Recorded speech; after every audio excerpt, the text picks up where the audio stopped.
विद्या माई कसम खा के कहिए कि आप ट्रू इंडियन हैं, नहीं तो आपका भी नंबर आएगा। चाहे हिंदू हो या मुसलमान, जैन हो या ईसाई, किसी के साथ कोई भेदभाव नहीं होगा, सबका हिसाब होगा। मगर पहले ये तय होगा कि ट्रू इंडियन है कौन। क्या नरेंद्र मोदी ट्रू इंडियन हैं? क्या अमित शाह ट्रू इंडियन हैं? या फिर justice Dipankar Datta true Indian हैं? या केरल की वो 2 ईसाई नन ट्रू इंडियन हैं जिन्हें छत्तीसगढ़ के भाजपाइयों ने पहले गिरफ्तार किया और फिर एनआईए कोर्ट से जमानत भी दिलवाई? और सवाल ट्रू इंडियन का है तो बताइए, ट्रू इंडियन छत्तीसगढ़ के बजरंगी है या केरल के भाजपाई जो धर्मांतरण के आरोप में जेल में बंद ननों की रिहाई की बात कर रहे थे?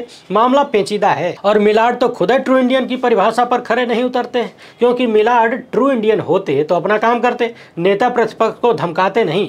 और यह पहली बार नहीं था जब ट्रू इंडियन मिलाड ने राहुल गांधी को धमकाया हो। वरिष्ठ पत्रकार कृष्णकांत ने लिखा कि मिलाड दीपांकर दत्ता कुछ ही महीनों में 2 बार राहुल गांधी को टारगेट कर चुके हैं। अगस्त से पहले अप्रैल में उन्होंने सावरकर पर बयान के मामले में राहुल गांधी पर कथित सख्त टिप्पणी की थी। उन्होंने कहा था कि स्वतंत्रता सेनानियों के बारे में गैर जिम्मेदाराना बयान नहीं देना चाहिए। आपको भारत के इतिहास या भूगोल के बारे में कुछ पता नहीं है, कोई और बयान देने पर हम स्वतः संज्ञान लेंगे। हम आपको हमारे स्वतंत्रता सेनानियों के बारे में कुछ भी बोलने की अनुमति नहीं देंगे। क्या आपको मालूम है कि आपकी दादी इंदिरा गांधी जब प्रधानमंत्री थी तब उन्होंने स्वतंत्रता सेनानी सावरकर की प्रशंसा करते हुए एक पत्र भेजा था? वाह मिलाड वाह। अब आप लोग ये मत कहिएगा कि ये व्हाट्सएप मटेरियल है, क्योंकि justice Dipankar Datta true Indian है स्वघोषित, तभी तो उन्होंने नेता प्रतिपक्ष के ट्रू इंडियन होने पर सवाल कर दिया।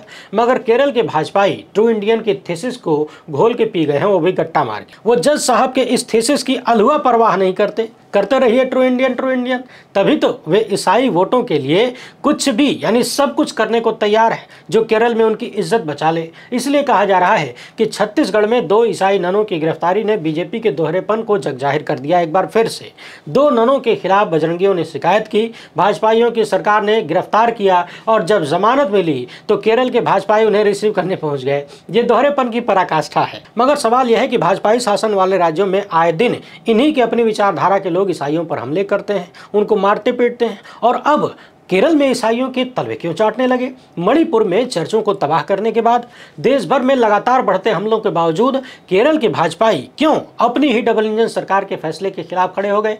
क्यों ननों को एनआईए कोर्ट से जमानत मिलने के बाद उन्हें रिसीव करने पहुंच गए? ये पूरा केस बताता है कि भाजपाई वोट के लिए कुछ भी कर सकता है, थूक के चाट भी सकता है, क्योंकि केरल में ताबड़तोड़ चुनाव का माहौल है। पहले लोकल इलेक्शन और फिर विधानसभा का चुनाव।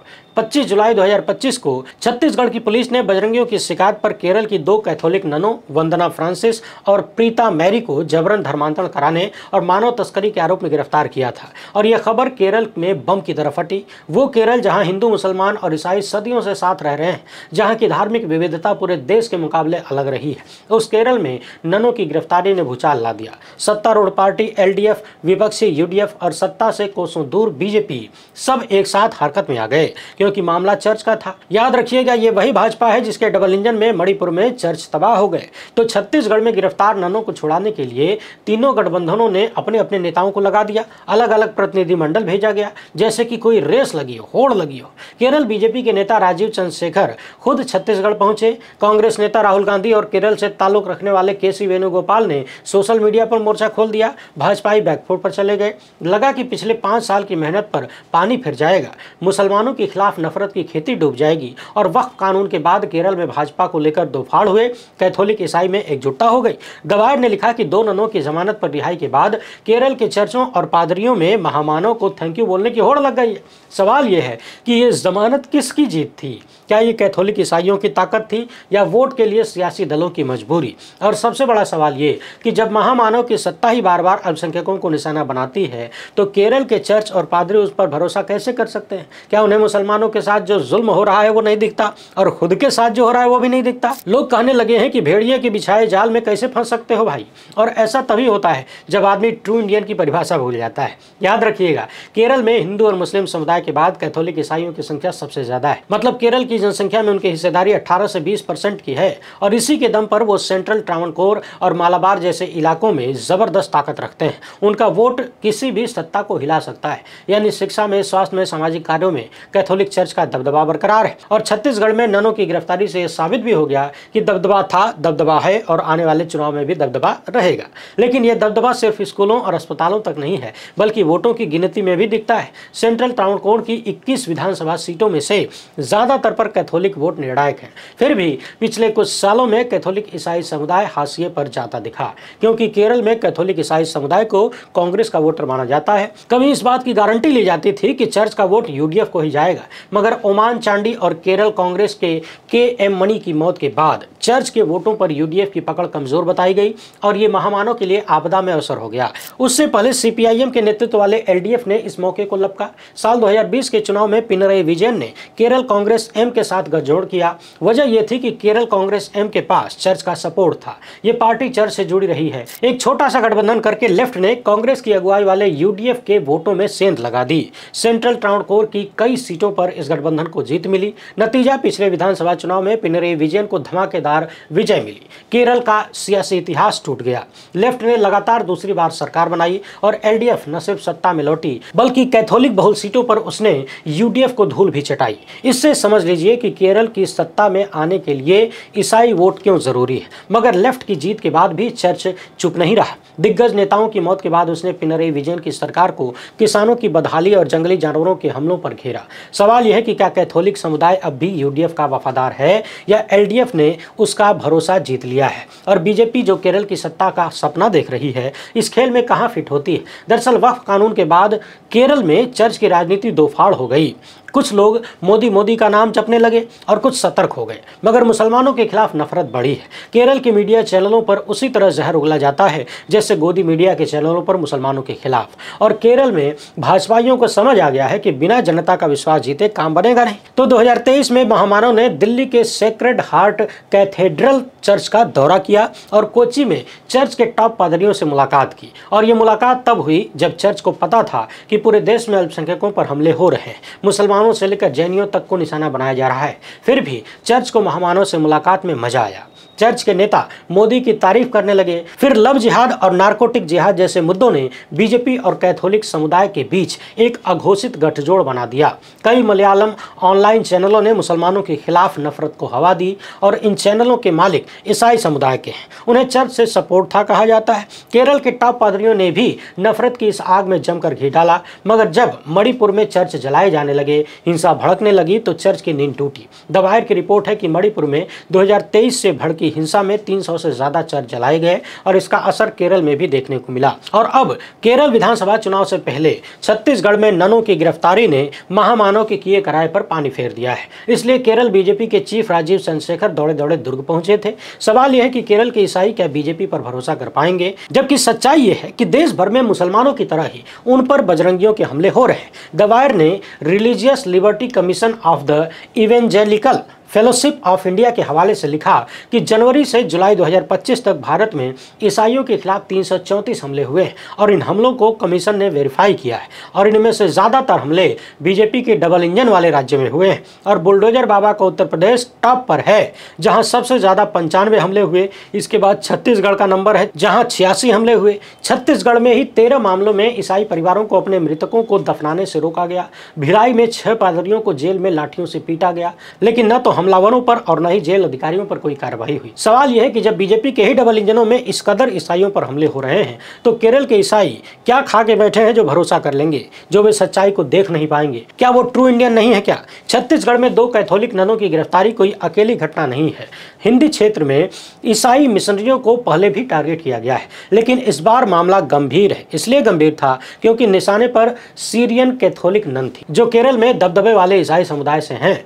छत्तीसगढ़ में बजरंग दल के कार्यकर्ताओं ने उन पर हमला किया, उन्हें जबरन धर्मांतरण का आरोपी बनाया और फिर पुलिस ने हथकड़ी पहना दी। और जब यह खबर केरल पहुंची तो धमाका हो गया। कोझिकोड में ईसाई समुदाय सड़कों पर आ गया। मलंकारा मार थोमा सीरियन चर्च के चीफ ने इसे भाजपा का डबल स्टैंडर्ड करार दिया। सवाल यह है कि जब वही बीजेपी केरल में चर्च से हाथ मिला रही है, तो डबल इंजन वाले राज्यों में ईसाइयों पर हमले क्यों?